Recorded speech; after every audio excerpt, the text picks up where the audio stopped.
Okay? This is Linear Algebra Lecture 11, and at the end of Lecture 10, I was talking about some vector spaces, but the things in those vector spaces were not what we usually call vectors. Nevertheless, you could add them and you could multiply by numbers. So we can call them vectors. I think the example I was working with, they were matrices.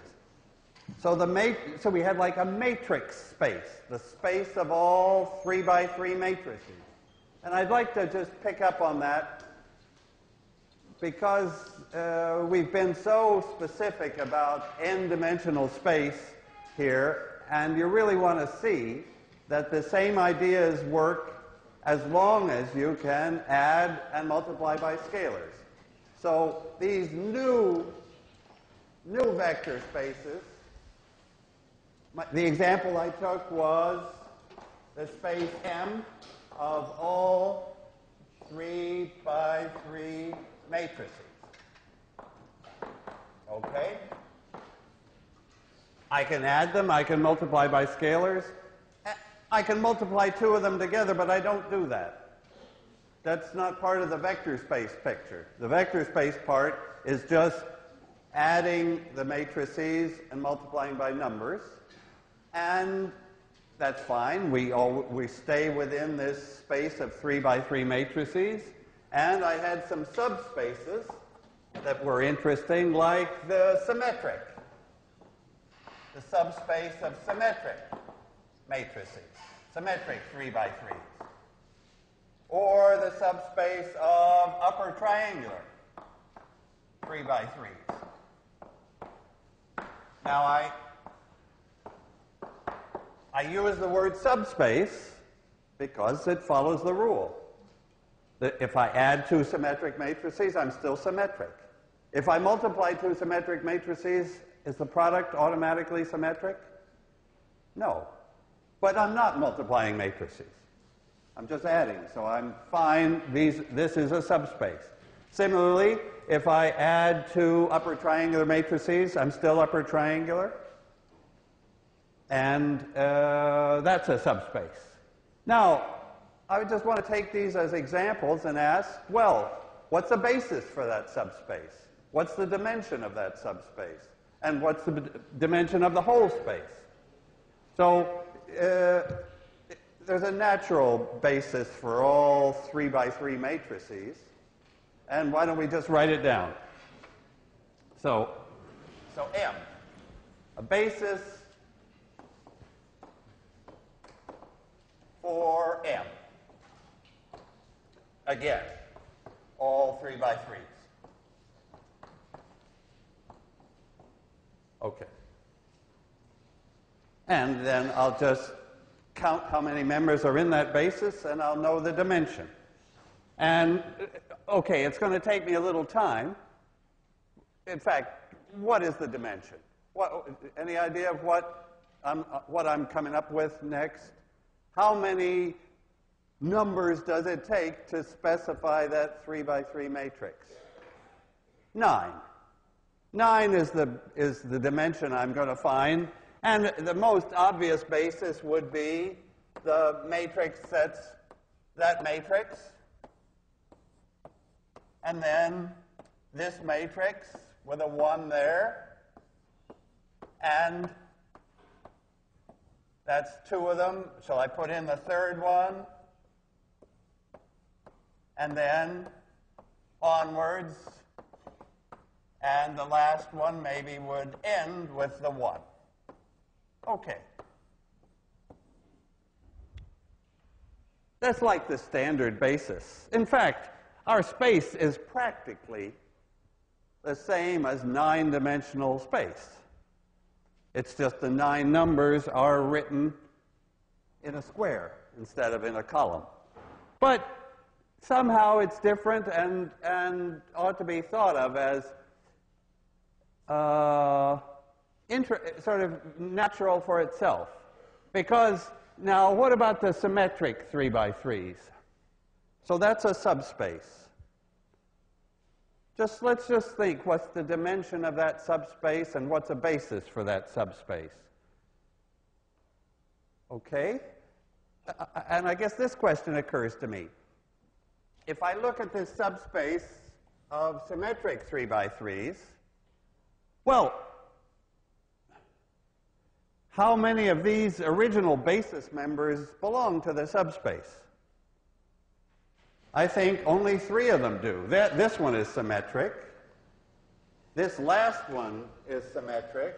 And the one in the middle with a 1 in that position, in the 2-2 position, would be symmetric. But so I've got 3 of these original 9 are symmetric. But so this is an example where, but that's not all, right? What's the dimension? Let's put the dimensions down. Dimension of M was 9. What's the dimension of, shall we call this S? Is what? What's the dimension of this? I'm sort of taking simple examples where we can spot the answer to these questions. So how many, if I have a symmetric, think of all symmetric matrices as a subspace, how many parameters do I choose in 3 by 3 symmetric matrices? 6, right. If I choose the diagonal, that's 3, and the 3 entries above the diagonal, then I know what the 3 entries below. So the dimension is 6. I guess what's the dimension of this here? Let's call this space U for upper triangular. So what's the dimension of that space of all upper triangular 3 by 3s? Again 6. Again 6. And but we haven't seen well, actually, maybe we have got a basis here for the upper triangulars. I guess 6 of these guys, 1, 2, 3, 4, and a couple more, would be upper triangular. So there's an accidental case where the big basis contains in it a basis for the subspace. But with the symmetric guy, it didn't happen. The symmetric guy, the basis, so you see what a basis is, the basis for the big space. We generally need to think it all over again to get a basis for the subspace. And then how do I get other subspaces? Well, we spoke before about the subspace, the symmetric matrices, and the upper triangular. This is symmetric and upper triangular. Okay. What's the dimension of that space? Or what's in that space? So if a matrix is symmetric and also upper triangular, that makes it diagonal. So this is the same as the diagonal matrices, diagonal 3 by 3s, and the dimension of this of S intersect U, right? You're okay with that symbol? That's the vectors that are in both S and U, and that's D. So S intersect U is the diagonals, and the dimension of the diagonal matrices is 3. And we've got a basis, no problem. Okay, as I write that, I think, okay, what about putting together, so this is like, this intersection is taking all the vectors that are in both, that are symmetric and also upper triangular. Now, we looked at the union. Suppose I take the matrices that are symmetric or upper triangular.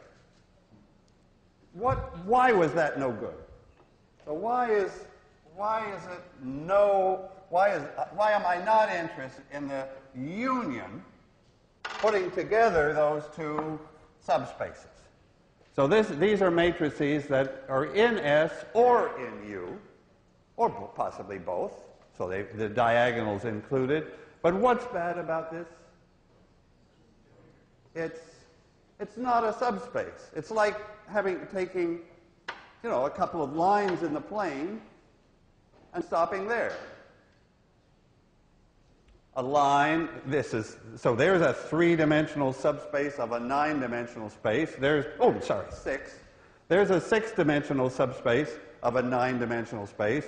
There's another one, but they're headed in different directions, so we can't just put them together. We have to fill in. So that's what we do. To get this bigger space that I'll write with a plus sign, this is combinations of things in S and things in U. Okay, so that's the final space I'm going to introduce. I have a couple of subspaces. I can take their intersection, and now I'm interested in not their union, but their sum. So this is the intersection, and this will be their sum. So what do I need for a subspace here? I take anything in S plus anything in U. I don't just take things that are in S and pop in also separately things that are in U. This is the sum of any element of S, that is any symmetric matrix, plus any element of U. Okay, now, as long as we've got an example here, tell me what we get. If I take every symmetric matrix, take all symmetric matrices and add them to all upper triangular matrices, then I've got a whole lot of matrices, and it is a subspace. And it's a vector space, and what vector space would I then have? Any idea? What matrices can I get out of a symmetric plus an upper triangular? I can get anything. I get all matrices. I get all 3 by 3s. It's worth thinking about that. It's just like stretch your mind a little, just a little, to think of these subspaces and what their intersection is and what their sum is. And now, can I give you a little, let's figure out the dimension. So what's the dimension of S plus U in this example is 9, because we got all 3 by 3s. So the original symmetric space had dimension 6, and the original upper triangular space had dimension 6. And actually, I'm seeing here a nice formula.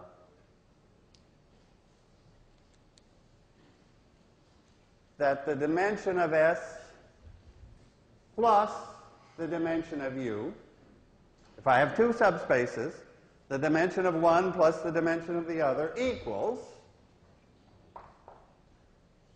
the dimension of their intersection plus the dimension of their sum. 6 plus 6 is 3 plus 9. It's kind of satisfying that these natural operations, and this is it actually. This is the set of natural things to do with subspaces, that the dimensions come out in a good way. Okay, maybe I'll take just one more example of a vector space that doesn't have vectors in it. Come from differential equations. So this is one more new vector space that we'll give just a few minutes to. Suppose I have a differential equation like d second y dx squared plus y equals 0. Okay. I look at the solutions to that equation. So what are the solutions to that equation? Y equals cos x is a solution. Y equals sine x is a solution.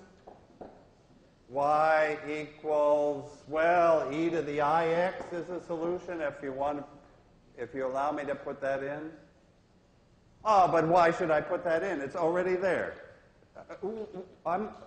You see, I'm really looking at a null space here. I'm looking at the null space of a differential equation. That's the solution space.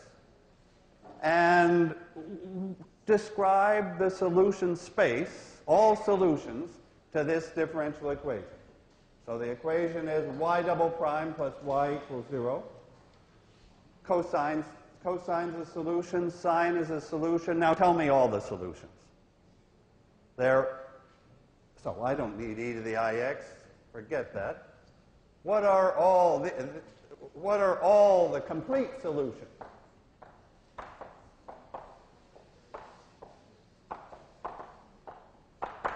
Is what? A combination of these. The complete solution is y equals some multiple of the cosine plus some multiple of the sine.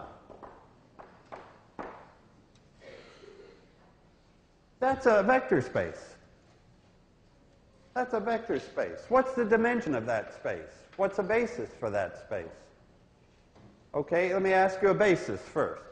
If I take the set of solutions to that second order differential equation, there it is. Those are the solutions. What's a basis for that space? Now remember, what question am I asking? Because if you know the question I'm asking, you'll see the answer.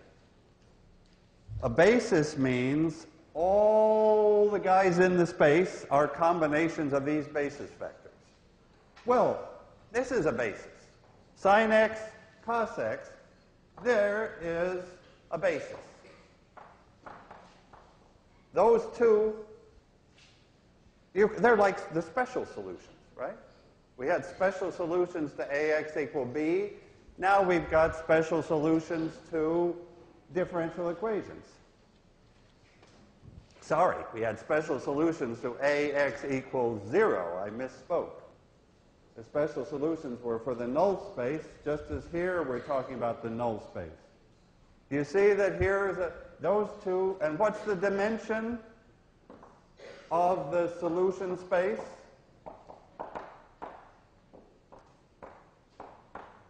Is how many vectors in this basis? 2. The sine and cosine. Are those the only basis for the space? By no means. E to the ix and e to the minus ix would be another basis. Lots of bases.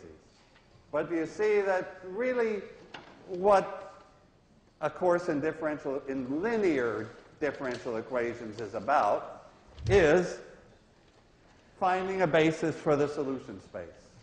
The dimension of the solution space will be 2 because we have a second order equation. So that's like there's 1803 and 5 minutes of 1806 is enough to take care of 1803. Okay. So that's one more example, and of course the point of the example is these things don't look like vectors. They look like functions. But we can call them vectors because we can add them and we can multiply by constants, so we can take linear combinations. That's all we have to be allowed to do. So that's really why this idea of linear algebra and basis and dimension and so on plays a wider role than our constant discussions of m by n matrices. Okay, that's what I wanted to say about that topic. Now, of course, the key number associated with matrices, to go back to that number, is the rank. And the rank, what do we know about the rank? Well, we know it's not bigger than m, and it's not bigger than n. So, but I'd like to have a little discussion on the rank. Maybe I'll put that here. So I'm picking up this topic of rank 1 matrices. And the reason I'm interested in rank 1 matrices is that they ought to be simple. If the rank is only 1, the matrix can't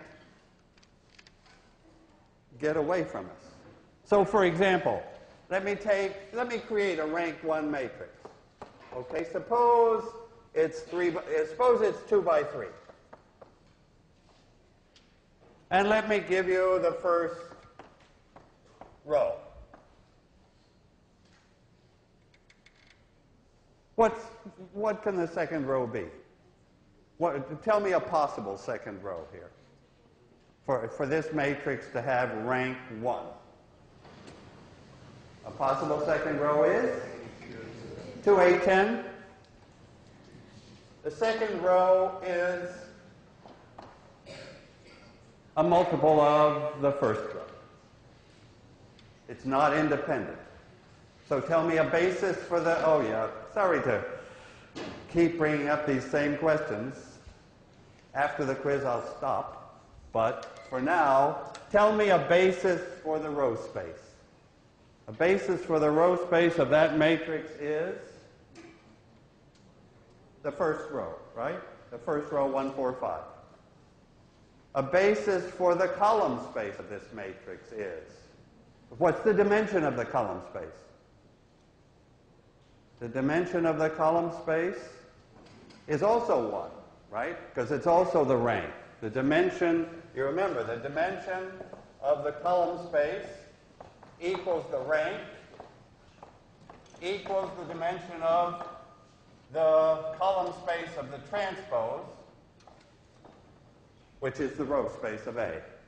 Okay, and in this case, it's 1. R is 1.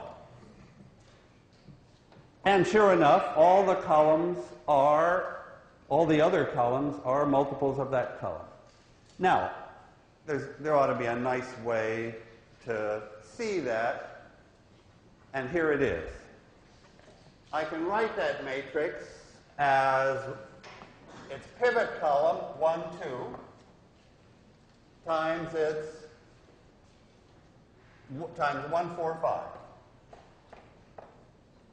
A column times a row. One column times one row gives me a matrix, right? If I multiply a column by a row, that's 2 by 1 matrix times a 1 by 3 matrix. And the result of the multiplication is 2 by 3. And it comes out right. So what I want to, my point is that rank 1 matrices, that every rank 1 matrix has the form some column times some row. So U is a column vector, V is a column vector, but I make it into a row by putting in V transpose. So that's the complete picture of rank 1 matrices. We'll be interested in rank 1 matrices. Later we'll find, their determinant, that'll be easy, their eigenvalues, that'll be interesting. Rank 1 matrices are like the building blocks for all matrices. And actually, maybe you can guess. And if I took any matrix, a 5 by 17 matrix of rank 4, then it seems pretty likely, and it's true, that I could break that 5 by 17 matrix down as a combination of rank 1 matrices. And probably how many of those would I need? if I have a 5 by 17 matrix of rank 4, I'll need 4 of them. 4 rank 1 matrices. So the rank 1 matrices are the building blocks. And out I can produce every every rank 4 matrix out of 4 rank 1 matrices. Okay, that brings me to a question, of course. Would the rank 4 matrices form a subspace? Let me take all 5 by 17 matrices and think about rank 4 the subset of rank 4 matrices. I'll write this down. You see, I'm reviewing for the quiz, actually, because I'm asking the kind of questions that are short enough, but that bring out, do you know what these words mean? So I take my matrix space M now is all 5 by 17 matrices. And now the question I ask is the subset of rank 4 matrices. Is that a subspace? If I add a matrix of, so if I multiply a matrix of rank 4 by a rank 4 or less, let's say, because I have to let the 0 matrix in if it's going to be a subspace. But that doesn't, just because the 0 matrix got in there doesn't mean I have a subspace. So the question really comes down to, if I add 2 rank 4 matrices, is the sum rank 4? What do you think? No, not usually. Not usually. If I add 2 rank 4 matrices, the sum is probably, what could I say about the sum? Well, actually, the rank could be 5. It's a general fact, actually, that the rank of A plus B can't be more than rank of A plus the rank of B. So this would say if I added 2 of those, the rank couldn't be larger than 8. But I know actually the rank couldn't be as large as 8 anyway.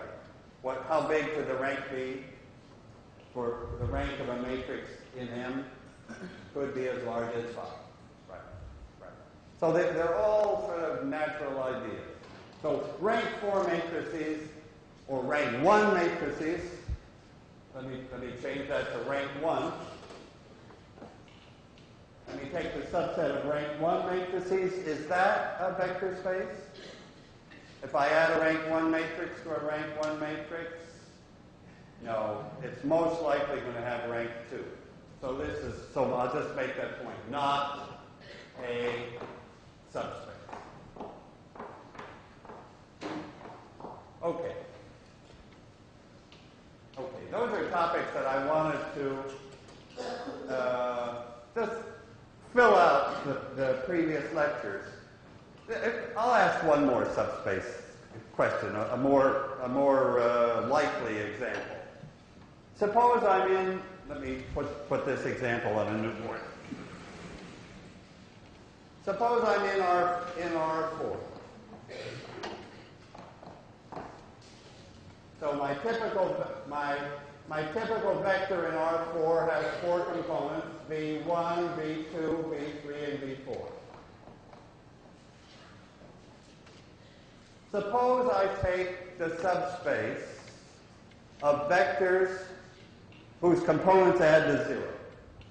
So I let S be all vectors V in 4-dimensional space with V1 plus V2 plus V3 plus V4 equals 0.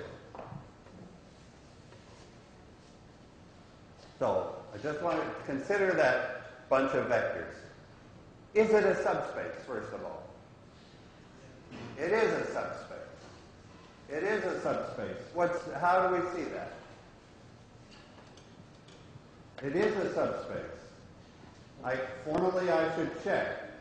If I have one vector with whose components add to 0, and I multiply that vector by 6, the components still add to 0, just 6 times 0. If I have a couple, a v and a w, and I add them, the components still add to 0. Okay, it's a subspace. What's the dimension of that space, and what's the basis for that space? So you see how I can just describe a space, and we can ask for the dimension, ask for the basis first, and the dimension. Of course, the dimension is the one that's easy to tell me in a single word. What's the dimension of our subspace S here? And a basis. Well, tell me some vectors in it. Well, I'm going to ask you again to guess the dimension. Again, I think I heard it. 3. The dimension is 3. Now, how does this connect to our AX equals 0? Is this the null space of something? Is that the null space of a matrix? And then we can look at the matrix and we know everything about those subspaces. This is the null space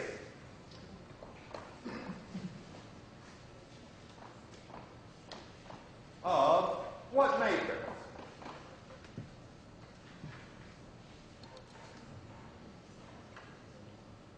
What's the matrix where the null space is then AV equals 0? So I want this equation to be AV equals 0. V is now the vector. And what's the matrix that we're seeing there? It's the matrix of 4 ones.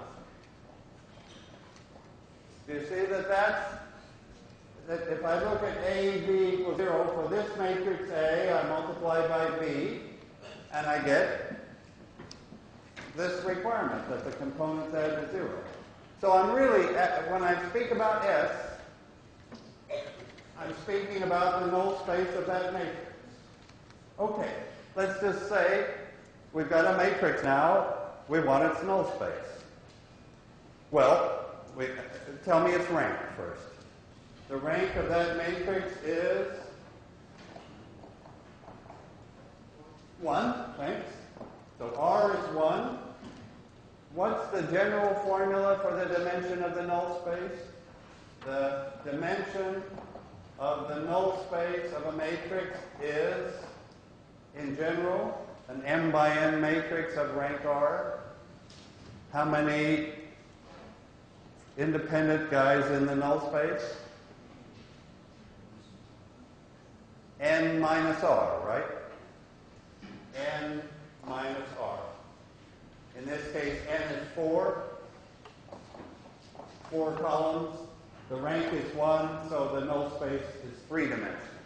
So, of course, you could see it in this case, but you can also see it here in our systematic way of dealing with the 4 fundamental subspaces of a matrix. So what are all 4 subspaces then? The row space is clear. The row space is in R4. Yeah, can we take the 4 fundamental subspaces of this matrix? Let's just kill this example. The row space is 1-dimensional. It's all multiples of that row. The null space is 3-dimensional. Oh, you better give me a basis for the null space. So what's the basis for the null space? The special solution.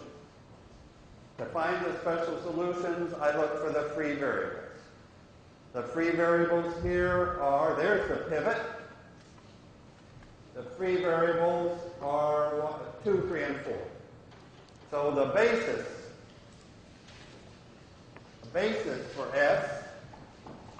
for S will be, I'm expecting 3 vectors,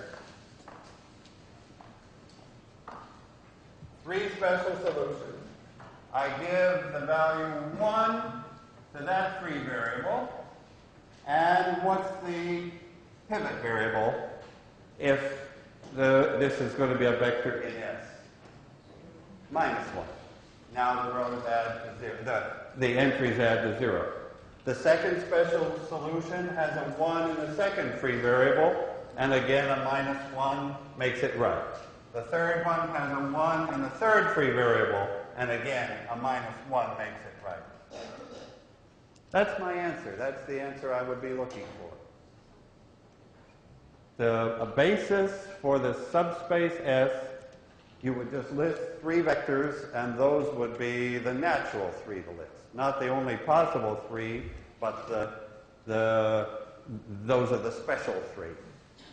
Okay, tell me about the column space.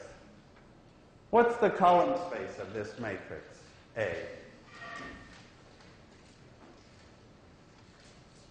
So the column space is a subspace of R1, because M is only 1. The columns only have 1 component. So the column space of S, the column space of A, is somewhere in the space R1, because we only have, these columns are short. And what is the column space actually? It's just talking with these words is what I'm doing. The column space for that matrix is R1. The column space for that matrix is all multiples of that column. And all multiples give you all of R1. And what's the remaining fourth space, the null space of a transpose? Is what? So we transpose A. We look for combinations of the columns now that give 0 for A transpose, and there aren't any. The only combination of these rows to give the 0 row is the 0 combination. Okay. So let's just check dimensions. The null space has dimension 3. The row space has dimension 1. 3 plus 1 is 4. The column space has dimension 1. And what's the dimension of this, like, smallest possible space? What's the dimension of the 0 space? It's a subspace. 0. What else could it be? I mean, we have to take a reasonable answer, and the only reasonable answer is 0. So 1 plus 0 gives, this was n, the number of columns, and this is m, the number of rows. And let me just say again then, the subspace that has only that one point, that point is 0-dimensional, of course. And the basis is empty, because if the dimension is 0, there shouldn't be anybody in the basis. So the basis of that smallest subspace is the empty set, and the number of members in the empty set is 0, so that's the dimension. Okay. Good. Now, I have just 5 minutes to tell you about, well, actually about some this is now this last topic of small world graphs, and leads into a lecture about graphs and linear algebra. But let me tell you, in these last minutes, the graph that I'm interested in. It's the graph where, so what is a graph? Better tell you that first. Okay, what's a graph? Okay, this isn't calculus. I'm not thinking of like some sine curve. The word graph is used in a completely different way. It's a set of a bunch of nodes and edges. Edges connecting the nodes. So I have nodes like 5 nodes, and edges, I'll put in some edges. I could include them all. Well, let me put in a couple more. There's a graph with 5 nodes and 1, 2, 3, 4, 5, 6 edges.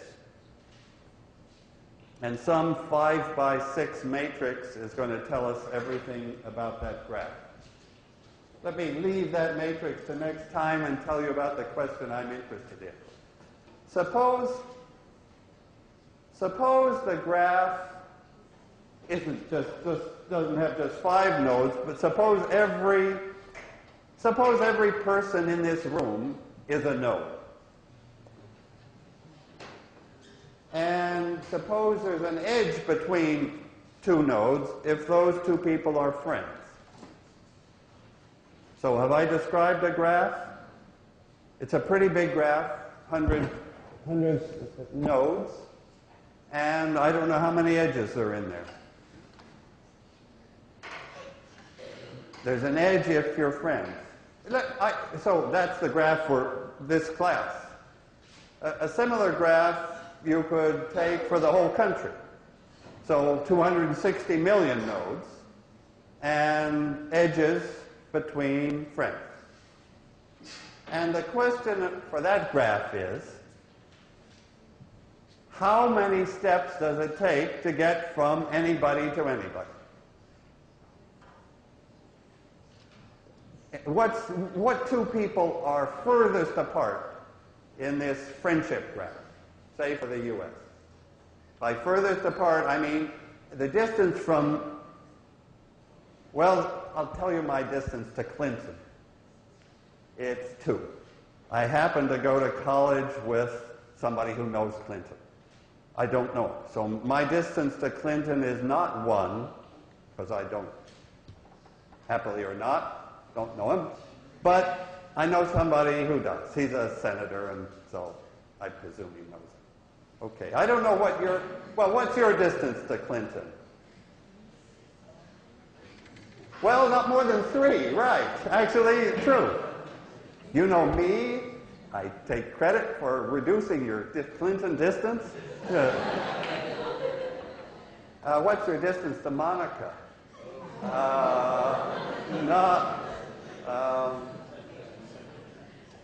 Anybody below 4 is in trouble here. Or maybe 3, but right.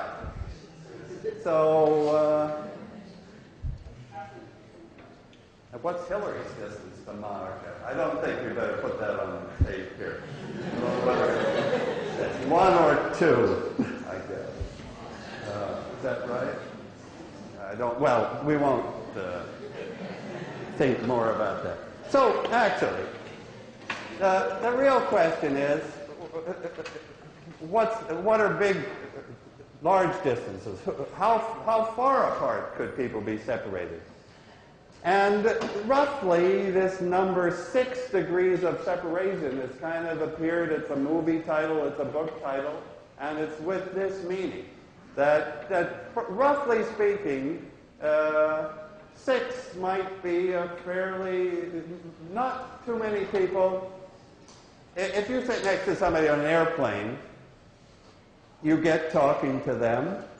You begin to discuss mutual friends to sort of find out, okay, what connections do you have? And very often you'll find you're connected in like 2 or 3 or 4 steps.